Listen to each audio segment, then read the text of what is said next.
What's up, fellow humans? I just wanted to have a quick update. I haven't posted something in this channel for a really long time, and I just wanted to say a couple of words to you all, family.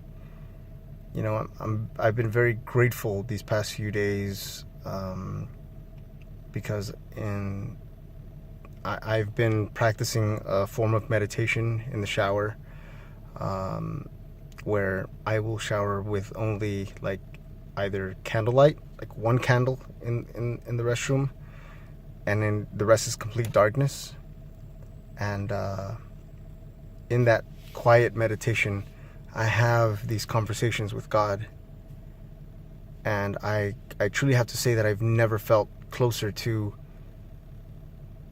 God than I do now. And I'm very thankful because in my meditation I'm not asking for anything other than just guidance to be of use, to be of service somehow, and to know my purpose, and to know, you know, what I'm supposed to do, what God wants me to do. And I'm thankful that there's all these answers to so many questions. And I think the most common thing, the reason why I decided to get back on here is because there's a message here. It's a universal message. A universal message that I think every religion has sort of twisted to benefit its own agendas. The message is that we're all living in the illusion of others. Like in the illusion of them, the illusion of they, me and they and them. We're living in this illusion that we're all separate somehow.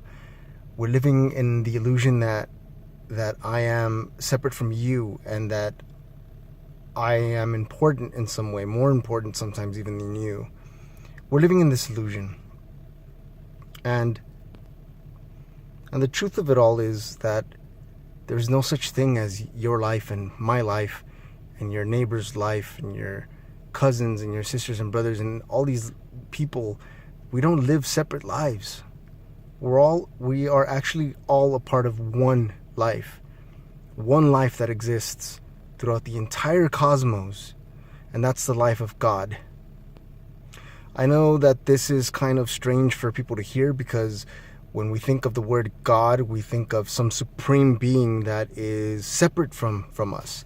And so if I say that I'm God, that's going to scare the living shit out of people. It's going to scare people. And it should. Because guilt and fear is responsible for this illusion. It's responsible for separateness. When I'm afraid, I break myself away from this truth. There's only one life, and that's the life of God. The life of God expressing itself through me, Leonardo Torres, which is just this fictitious identity that I've accepted and I've taken on. Just like your name, your beliefs, your ideas, your concepts, your likes and dislikes, all of that. It's just merely a fictitious identity that you adopted.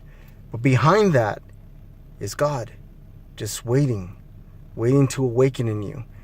That's that voice that tells you not to do something, but you refuse to listen to it, because the mind, if you live as God, the mind ceases to exist as its own identity. And what happens is that the mind no longer becomes an actual existing thing, but it becomes a tool. And what's crazy is that it's believed itself to be real when it's really not. Your mind is more of a tool. It's like the hammer believing that it is the person wielding it. The hammer is just a tool, and it has its purpose. The mind has its purpose. It serves its purpose, but it can be like the Vedas say, that your mind can either be your enemy or it can be your friend. It could work against you or it can work for you. And I'm definitely looking forward to the moment where my mind is actually an instrument that I use with intentions to help my fellow man, That's what I want, is to help all of you, to provide value to you in some way, in one way or another. I think it's time that we get ourselves out of this trap, that the world that we have created for ourselves, the human world that we've created for ourselves, we need to realize that that's not real. My grandfather used to say, cada mundo su cabeza. No, sorry, cada cabeza es su mundo, which means every head, it's its own reality, it's its own world. And that's true. My reality is based on my personal experiences, my likes, my dislikes, my beliefs, my concepts. All of that makes up my reality. And your reality, which contains a different experience than mine, is its own reality. And then yet we are at odds with each other because your reality doesn't match my reality.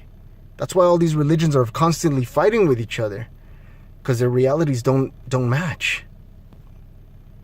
And behind all of that, all of these realities, there's a thing that's been revealed to me as actuality.